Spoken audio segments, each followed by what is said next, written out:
Greetings dear friends, Dragon here once again. If it's your first time stumbling onto the channel, then do please consider clicking that red button if you like what I do. An unboxing today for a change, another unboxing. I know work is still flat out crazy, so all I can really do is accumulate boxes, unbox them, and then sadly not get enough time to sit down and watch them for the time being, but that will hopefully change. So this is the Green Knight, available as two different steelbooks. This is the night version. It was also available as a version with Dev Patel's character on the front, and pretty incredible visual masterpiece really, the Green Knight, from A24 films, who've just been crushing it in terms of very, very different and strange and unusual choices, which is kind of great to see. Kind of reminds me very much of the heady indie days of the 90s, really, when America was producing some really kind of quirky and individual little movies. It's nice seeing A24 doing some quite bizarre stuff. They kind of swing for the fences. They make some movies that I've loved and some that I've been less fan of, but the Green Knight and Everything Everywhere All at Once are two that I absolutely adore. I think they were also had a hand to play in Ex Machina, but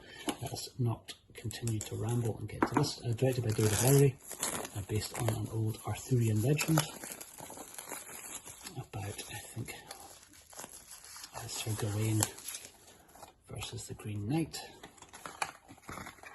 Look at this little JPEG here with our information about the release. It tells us that we get a couple of special features, some featurettes on practitioners of magic, visual effects, illuminating technique, the title design, and the boldest of blood, wildest of heart, making of the Green Knight. Not too sure how long they will run.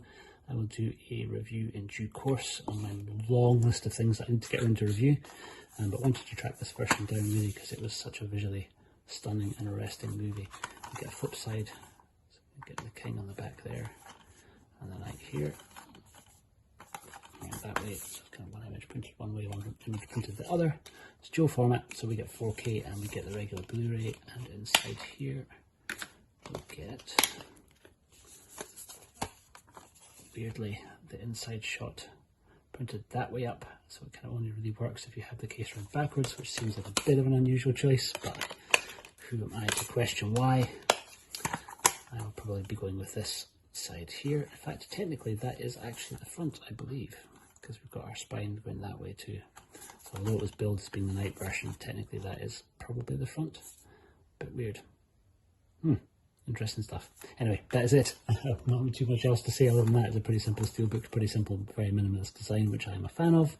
Let me know if it's a movie that you enjoyed. I know some people got very triggered and very upset with the more diverse casting choices. None of that fazed me remotely. I think just visually it's an incredibly arresting, really, really well made, kind of quite fantastical movie, and one that I'm looking forward to revisiting. Thank you very much for joining me for this. I will see you on the next one. Take care.